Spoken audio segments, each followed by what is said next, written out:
দুইটা ভয়ঙ্কর পাপের কথা বলে দেই। এই দুইটা পাপে যারা আসক্ত হয়ে আছে তারা তওবা করে ফিরে আসলে পরেও সারা জীবন তাদেরকে এটা সাফার করতে হবে। কথা বুঝতে পারছেন না? তওবা করে ফিরে এসেছেন মনে করেন, তারপরেও আপনাকে সারা জীবন এই পাপের ফলটা ভোগ করতে হবে।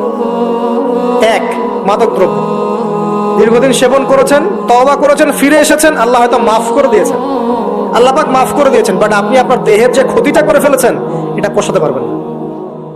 এক নাম্বার। দুই, তখন আপনি যদি বিয়ে করেন আপনি স্ত্রীকে সন্তুষ্ট করতে পারবেন না। হ্যাঁ। দুই নাম্বার হচ্ছে এই যে গোপনে যুবকরা যে পাপটা করে, মাস্টারবেশন, যেটাকে আমরা বলি হস্তমৈথুন, এই পাপ যেসব যুবকরা করছে বা করে, এবং অ্যাভেলেবেল এই পাপটা সবাই করে, কারণ এখন পর্নের যুগ, পর্ন দেখলে তো আর কোনো উপায় নাই, তখন তো এই পথেই যেতে হচ্ছে, নিজের উপরে নিজেকে জুলুম করতে হচ্ছে। যারা হস্তমৈথুনে অভ্যস্ত হয়ে গেছে এরা যদি তওবা করে ফিরেও আসে, শরীরের যে ক্ষতিটা হয়েছে এটা পূরণ হবে না।